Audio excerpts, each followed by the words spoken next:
2장 4절로 10절 말씀, 아름다운 덕을 선포하라 라는 말씀으로 함께 은혜 나누겠습니다. 예수님께서 제자들과 한 번은 성전 곁을 지나게 됐잖아요. 그때 제자들이 예수님과 거닐면서 성전을 이렇게 한번 보니까 그 성전이 너무너무 예쁜 거예요. 그 당대의 세계 여러 나라 사람들이 버킷리스트로 그곳을 방문해 두는 게 소원일 정도로 아름다운 성전이었죠. 그 성전은 헤롯이 지어서 헤롯 성전이라고 부르는데, 헤롯이 건축에 일가견이 있는 사람입니다. 건축에, 그래가지고 건축에 일가견이 있어서 여리고에도 또 텔단에도 또 그 해안가에도 여러 건축물들을 많이 남겼어요. 건축을 잘해요. 근데 이제 그 중에서도 자신이 이두메 사람이거든요. 이두메라고 하면은 에돔 쪽인가요? 그렇게 봐야 되는데 그쪽 출신, 이제 반유대인이죠. 온전한 유대인이 아닌 사람인데 유대인들을 다스려야 되니까 유대인들을 다스리는 데 있어서 유대인들에게 어떻게 하면 환심을 살 수 있을까를 생각을 하다가 성전을 멋지게 지어서 유대인들의 환심을 사자. 그래가지고 성전을 이렇게 특별히 잘 지은 거예요. 그러니까 예수님의 제자들이 생각 없이 그런 것 같아요. 예수님에게, 예수님 이 성전 좀 보세요. 너무 아름답지 않습니까? 하고 예수님께 얘기를 했더니 예수님이 전혀 생각지 않은 대답을 제자들에게 했죠. 이 성전을 헐어버려라. 이 성전을 헐라. 내가 3일 만에 다시 세우리라. 이 말씀에는 예수님의 신학이 담겨져 있잖아요. 구약에 있던 여러 성전들, 또 헤롯 성전, 그것은 생명이 없는 돌로 지어진 성전인 거예요. 건축물인 거예요. 생명이 없잖아요. 돌. 이 돌이 무슨 생명이 있겠어요? 때려도 내 손만 아프지 제가 아프다 그러겠어요? 건축 자재들은 생명이 없잖아요. 그런데 생명이 없는 돌로 지어진 성전이 아니라 그 성전은 헐어버려라. 아무런 의미가 없다라고 얘기하시고 3일 만에 내가 다시 일으키리라 라고 하신 예수님이 어떤 분이시냐고 하면은 생명이 없는 돌이 아니라 살아있는 돌이시라는, 산돌, 리빙스턴. 우리 예수님은 산돌이신 분이에요. 그리고 그 예수님에게 붙어서 이렇게 한 칸 한 칸 올라가는 그 건축물들인 우리 돌들도 산돌이다, 살아있는 돌이라고 베드로가 표현하고 있다는 거죠. 그러니까 예수님이 당신 몸이 성전이고 당신과 더불어 지어질 영적인 교회가 진정한 교회이지, 이 헤롯 성전이 아무리 멋지고 아름답고 세계 여러 나라 사람들이 와서 한번 보는 것이 소원일 정도로 아름답다고 해도 그거에는 생명이 없고 아무런 의미가 없다는 거죠. 그래서 예수님은 산돌이시라고 오늘 베드로가 표현한 것은 그런 의미에서 중요한 의미가 있죠.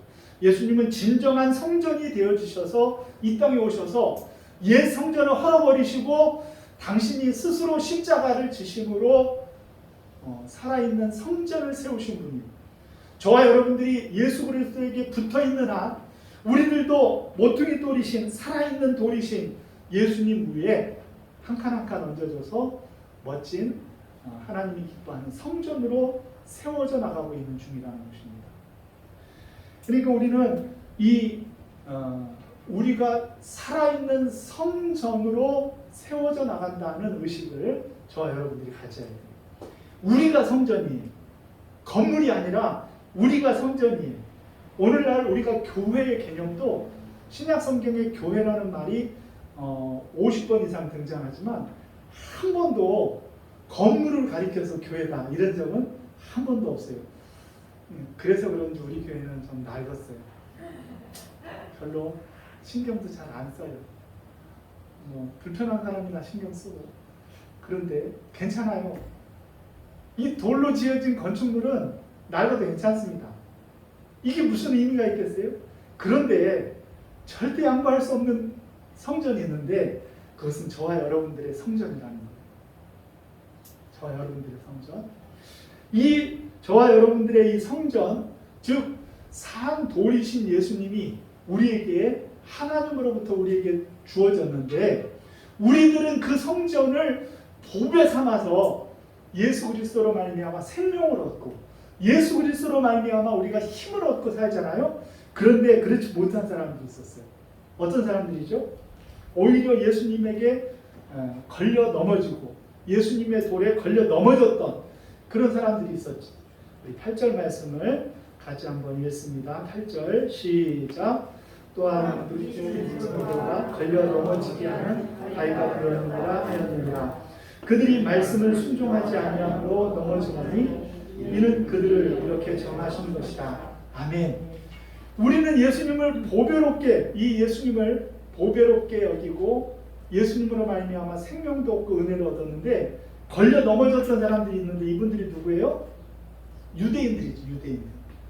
유대인들은 같은 돌인데 우리는 그 돌을 보배로 여기고 예수님으로 말미암아 생명을 얻었는데 그들은 예수님 때문에 걸려 넘어져 버린 거예요.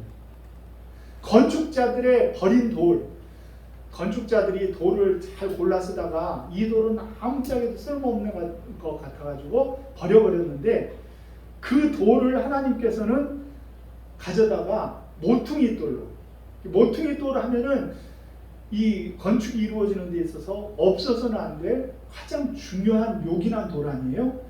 그 모퉁이 돌로 예수님을 쓰신 거예요. 그래서 모퉁이 돌 선교에 그러면은 예수님을 가리키는 거예요. 예수님.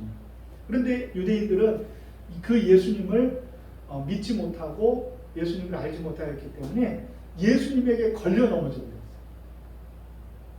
그렇게 메시아를 기다렸는데 예수님에게 걸려 넘어졌어요. 왜 그러는지 오늘 8절 말씀에 왜 그러는지를 얘기를 하잖아요. 그 이유가 뭐냐고 하면은 그들이 자신들의 장로의 유전이나 전통이나 자기들이 가진 생각들 때문에 걸려 넘어진 거예요. 오히려 자신들의 그 가진 전통들을 깨고 무엇으로 돌아갔어야 됐냐고 하면은 하나님 말씀으로 돌아갔어요. 하나님 말씀을 순종치 아니해서 그들은 걸려 넘어진 거예요. 그들이 그렇게 중요하다고 여기는 율법, 하나님의 말씀, 그 말씀으로 돌아가지 못하였기 때문에 그들이 그 말씀으로 순종하지 못하였기 때문에 걸려 넘어진 거예요. 그런데 우리는 어떤 사람들이에요? 구원에 이르도록 자라기 위하여 우리가 말씀을 먹는 사람들이잖아요. 그렇죠? 네. 생전 처음 들어보는 것처럼 그렇게 쳐다보면 안 돼요. 네. 오전 아까 예를 드린 분들이 깜짝 놀랐더라고. 아이고 또 숙제 검사하나 보다. 지난주에 말씀을 세 종류의 말씀을 먹었는데 기억이 나시는지 모르겠네요. 구원에 이르도록 자라게 하는 말씀 세 가지. 첫 번째 말씀은 어떤 말씀을 먹었어요? 먹어야 돼요 우리가? 마치 어린아이들이 모유를 통하여 이제 엄마로부터 영양을 공급받듯이 우리는 성령님의 조명하심으로 말미암아 말씀 그 자체를 읽고 묵상하고 암송하고 이 말씀 그 자체로 우리가 은혜를 받아야 돼요. 그래서 말씀을 먹는 그 단계가 있어요. 두 번째는 그냥 이 말씀 말고 두 번째는 어떤 단계가 있다고 했죠? 지난주에 두 번째는 보이는 말씀을 먹어요. 이제 조금 어린아이가 되면 흉내를 낸다 그랬잖아요. 신앙도 흉내예요. 흉내. 먼저 믿은 사람들이 말씀으로 사는 모습을 보고 그들의 모습 속에서 보이는 말씀을 우리가 발견하고 우리도 그것을 흉내내는 그런 시절이 있단 말이에요. 그러다가 세 번째 단계에 장성하면 어떻게 돼요? 이게 중요해요. 보여내는 말씀이니까 우리가 말씀을 체험하고 말씀을 맛보아 알아서 말씀의 맛을 알아서 우리가 말씀을 우리들이 내 삶 속에 살아내서 그 말씀이 이제는 내가 살아내고 보여내는 그런 말씀을 먹어야 된다는 거죠. 이런 말씀의 단계, 즉 말씀으로 우리가 늘 돌아가려는 노력이 있었다고 하면 유대인들이 예수님을 못 알아볼 리가 없고 예수님을 알아봤을 것이고 예수님을 보배롭게 여기고 예수님께 나아가 이제 은혜 받고 돌아왔을 터인데 그들이 하나님의 말씀을 순종하지 아니함으로 그들은 어떻게 했느냐고 하면 넘어지는 자가 되어지고 돌에 걸려 넘어졌어요. 우리는 그 보배로우신 돌로 말미암아 생명을 얻었는데 유대인들이 걸려 넘어지고 말았단 말이에요. 그리고 9절에 이렇게 표현해요. 그러나 너희는 그러니까 지금 앞에 유대인들은 넘어졌지만 그러나 이제 우리를 가리키는 말씀이에요. 9절 말씀 같이 읽습니다. 시작. 그러나 너희는 택하신 족속이요 왕같은 제사장들이요 거룩한 나라요 그의 소유가 된 백성이니 이는 너희를 어두운 데서 불러내어 그의 기이한 빛에 들어가게 하신 이에 아름다운 덕을 선포하게 하려 하심이라. 아멘. 예. 우리는 어떤 존재냐? 그들은 걸려 넘어졌어요. 예수님 때문에 걸려 넘어져 버렸어요. 멸망당하고 말았어요. 그런데 이제 오늘 말씀해 보니까 우리들은 어떤 존재냐고 하면은 아름다운 덕을 선포하는 존재가 되었다는 거예요. 그들은 걸려 넘어져서 망하고 말았는데 우리는 어떤 존재가 되었느냐? 아름다운 덕을 선포하는 사람이 되었다라는 것입니다. 여기서 덕이라는 단어는요, 하나님께 적용될 때하고 우리들에게 적용될 때가 다르게 해석이 돼요. 하나님께 적용될 때는 영광이라고 해석을 합니다. 영광. 그리고 사람들에게 해석되어질 때는 덕이다 이렇게 표현을 해요. 그런데 이 영광이라는 말하고 덕이라는 말은 아주 적절한 번역일 뿐만이 아니라 그 영광이라는 말하고 덕이라는 말은 다른 것이 아니에요. 우리가 다른 사람들에게, 예수는 안 믿는 사람들에게 또는 이웃들에게 덕이 돼야 된다. 그러면은 그 덕이 돼야 된다는 말 속에는 내가 높이고 내가 영광받고 내가 인정받는다는 의미가 담겨 있지 않아요. 덕을 세운다는 말은 뭐냐고 하면은 수고는 내가 해요. 그런데 영광은 받는 분이 따로 계셔. 노력과 애쓰는 것은 내가 해요. 그런데 그것으로 말미암아 칭송받고 박수받는 분은 따로 계셔요. 영광을 받는 분은 따로 계시단 말이에요. 우리들이 덕을 세운다는 말은 내 자신을 마치 한 알의 밀알이 땅에 떨어져서 죽는 것과 같이 우리가 이 세상을 사는 가운데 나는 온데간데 없어지고 내가 지나간 자리에 예수님이 보이고 내가 지나간 자리에 하나님이 보여야 비로소 덕을 세우는 사람이 되어지는 거예요. 덕을 세우는 사람은 결단코 그 덕을 세움으로 말미암아 나중에 나에게 유익이 되겠지 이렇게 생각을 하지 않아요. 그도 그럴 것이 오늘 말씀을 보면은 아름다운 덕을 선포하게 하려 한다 그랬는데 이 아름다운 덕을 선포한다는 말 그 바로 앞에 무슨 말이 나오느냐고 하면은 누구에게 덕이 돌아가게 해야 된다는 것이 나오는데 그게 어떤 분이시냐면은 우리를 어두운 데서 불러내어서 그의 기이한 빛에 들어가게 하시니 이분이 누구시죠? 예수님. 그러니까 이 덕이라는 것이 바로 예수님을 드러내는 게 복이고 예수님이 영광 받으시는 게 복이고 그리고 예수님께서 칭송을 받으시는 것이 그것이 덕이란 말이에요. 덕이라는 것은 나를 드러내거나 우리 교회를 드러내거나 사람을 드러내는 것이 아니라 바로 내가 살지만 나를 통하여 예수님이 보여지면은 덕이 되어지는 삶을 사는 거예요. 우리가 이웃들에게 덕이 돼야 되고 많은 사람들에게 덕이 돼야 된다. 그 말은 내가 이렇게 저 사람들한테 잘해서 저 사람들이 나중에 나한테 갚겠지 그런 의미가 아니라 수고하고 애쓰는 것은 나지만 내가 수고하고 애씀으로 말미암아 예수님이 영광 받으시고 하나님이 영광 받으신다고 하면은 그것이 진정한 의미에서 덕을 세우는 거라는 거예요. 그래서 아름다운 덕을 선포하게 하려 함이라 라는 이 말씀, 이것은 유대인들과 달리 예수님을 보배로 여겨서 구원받은 우리들의 삶의 모습을 정의한 것인데 그것이 바로 아름다운 덕을 선포하는 자. 그 덕이 선포되어짐으로 말미암아 우리를 기이한 빛에 들어가게 하신 예수님이 보여지는 삶을 사는 것, 그것이 바로 우리들의 모습이에요.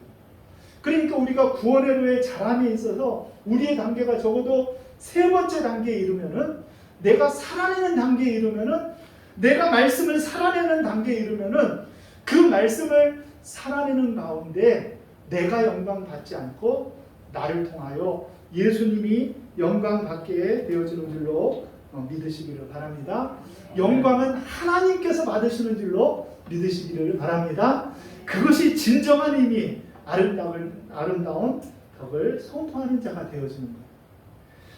또한 우리들이 아름다운 덕을 선포할 때 주의해야 될 것이 있는데, 그것은 그 근거가 무엇이냐고 하면 우리의 신분이라는 거예요. 우리가 아름다운 덕을 선포한다 그러면은 우리들은 내가 무엇인가 열심히 해야 되고, 또 내가 막 최선을 다해야지 이루어질 것으로 여기지만요, 사실은 성경이 우리에게 행위를 요구할 때는 그 앞에는 항상 무엇이 쫓아오냐고 하면은 거기에는 우리의 신분이 근거가 되죠. 그러니까 우리들이 열심히 살아야 되고 참 선한 사역과 일을 행해야 되는데, 그 근거가 뭐냐고 하면은 우리의 신분 때문에 그렇다.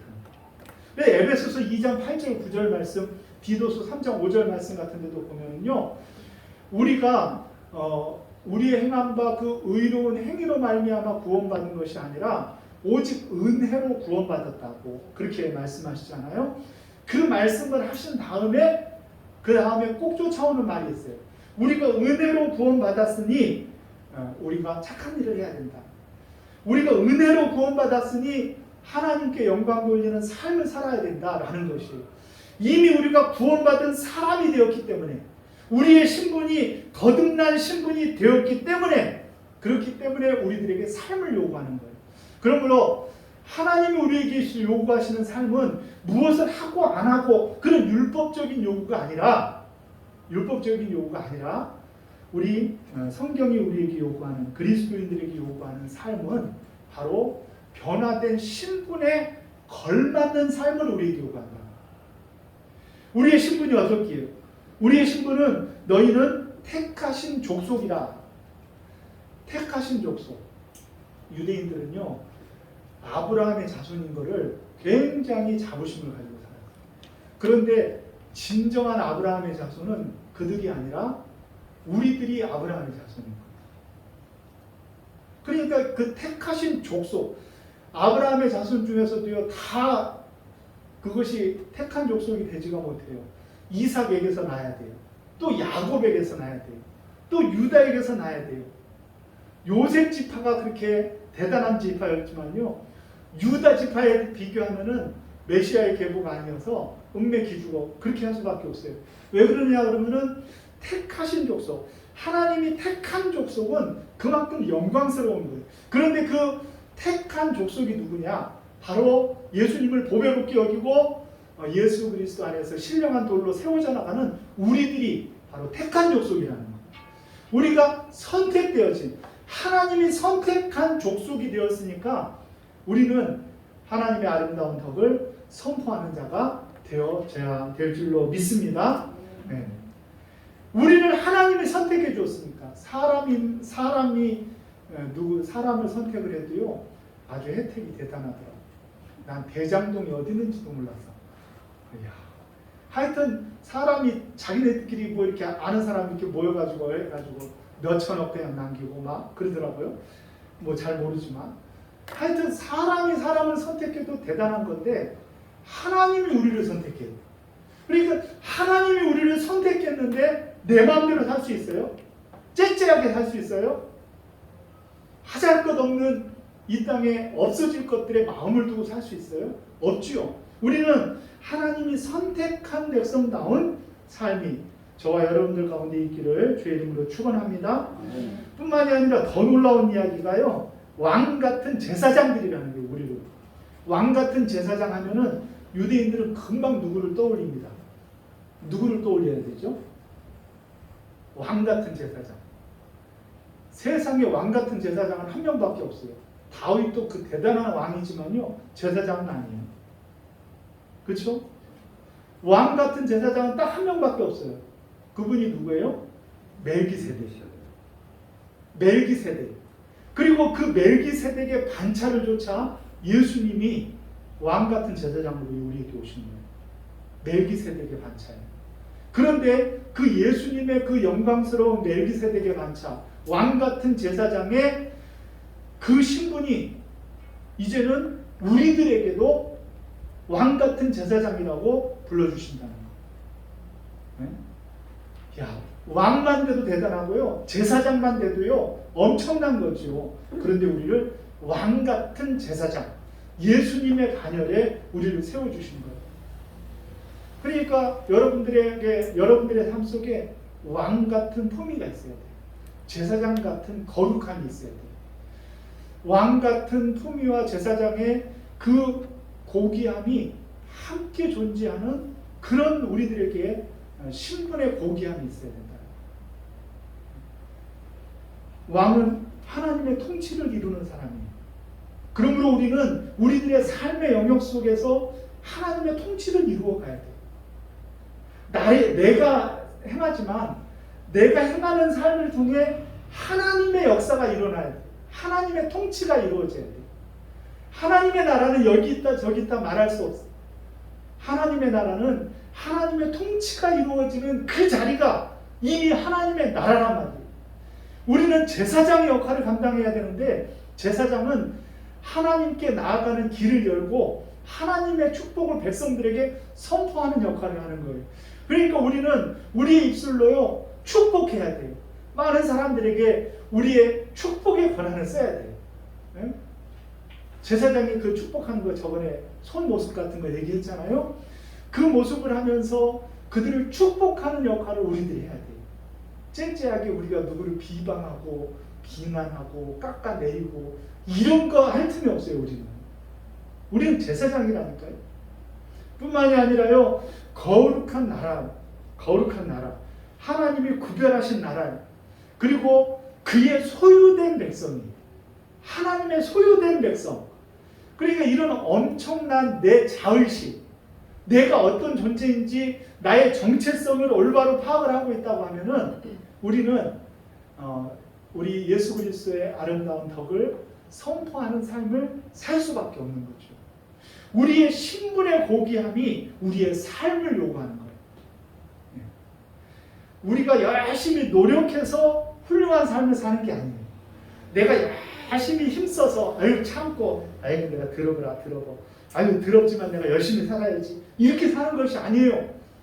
우리의 신분이 그런 사람이기 때문에 그거에 걸맞는 삶을 사는 것이 바로 저와 여러분들 그리스도인들의 아름다운 모습인 줄로 믿으시기를 바랍니다. 네. 왜 그렇습니까? 호세아가 얘기한 대로 우리는 로암미였어요. 로암미. 하나님의 백성이 아니었는데 백성이 되었단 말이에요. 루하마였어요. 로루하마였어요. 그런데 궁휼함이 없는 사람이었어요. 그런데 궁휼함을 얻는 백성이 되었잖아요. 그것이 하나님의 전적인 사랑 때문임을 보여주기 위해서 고멜을 데려오라는 거예요. 고멜과 같은 우리를 데려오게 하신 그 의미가 무엇입니까? 그것은 하나님이 우리를 부르신 것이 고멜을 다시금 부르고 또 용서하고 또 타락해도 또 가서 다시금 데리고 오는 그 사랑. 그 사랑을 백성이 아니었는데 이제는 백성이요, 궁휼함을 얻지 못하였는데 이제는 궁휼함을 얻은 백성이 되게 하신 그 사랑이 바로 우리들에게 예수 그리스도로 말미암아 이루어진 사랑이라는 것을 저와 여러분들이 기억하면은 우리들의 삶은 거기에 걸맞게 살면은 모든 게 다 아름답게 하나님 앞에 드려드리는 귀한 삶을 살게 될 줄로 믿습니다. 우리가 얼마나 아름다운 사람인지, 내가 얼마나 대단한 사람인지를 잊어먹을 때마다 베드로전서 2장 9절 말씀을 다시금 찾아서 나는 하나님의 택한 백성이지, 왕같은 제사장이야, 나는 거룩한 나라야, 하나님의 소유된 백성이야, 하나님의 것이 되었다라는 거예요. 하나님의 것, 하나님의 소유가 되었다는 거예요. 하나님의 것은 제사 용어인데 모두가 다 하나님께 올려드려야 됩니다. 예, 모두가 다. 나무를 하나 심어도요, 일본에서 샤인머스켓 그런 아주 맛있는 포도를 개발을 했어요.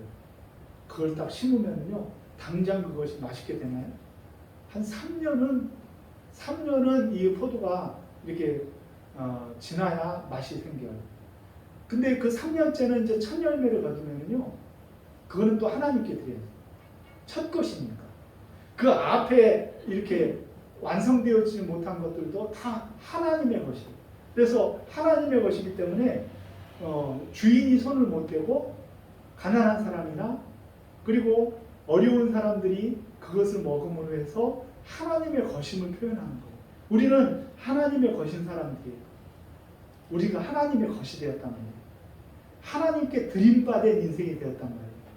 그러니까 우리가 하나님 앞에 아름다운 덕을 선포하는 멋진 삶을 살 때 비로소 우리는 하나님의 것다운, 하나님의 소유다운, 하나님의 왕같은 제사장다운, 하나님의 택한 백성다움이 우리 가운데 있어져서 사람들이 우리들의 모습을 보면서 예수님께 아름다운 덕을 이제 돌려드리고 하나님께 영광을 돌려드리고 그런 삶이 되어질 때 저와 여러분들은 하나님이 기뻐하는 아름다운 삶을 사는 성도님들이 다 되어줄 줄로 믿습니다.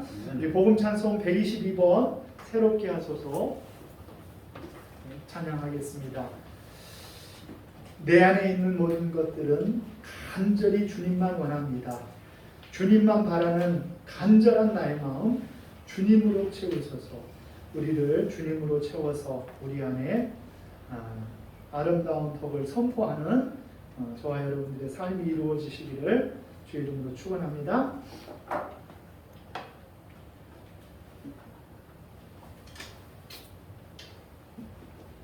122번 찬양하십니다.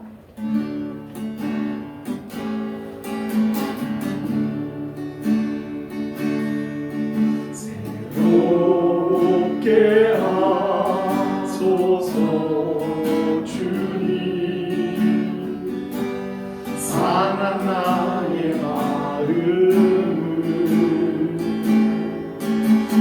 새롭게 하소서 주님만 주소서. 내 안에 있는 모든 것들은 간절히 주님만 원합니다. 주님만 바라는 간절한 너의 마음 주님으로 채우소서. 다시 한번 고백합니다. 새롭게 하소서 주님, 상한 나의 마음을 새롭게 하소서 주님, 주님만 주소서. 내 안에 있는 모든 것들은 간절히 주님만 원합니다. 주님만 바라는 간절한 너의 마음 주님으로 채우소서. 자리에서 다 일어나셔서 새롭게 하소서 주님, 상한 나의 마음을 새롭게 하소서 주님, 주님만 주소서. 내 모든 것들 간절히 주님만 원합니다. 주님만 바라는 간절한 나의 마음 주님으로 채우소서.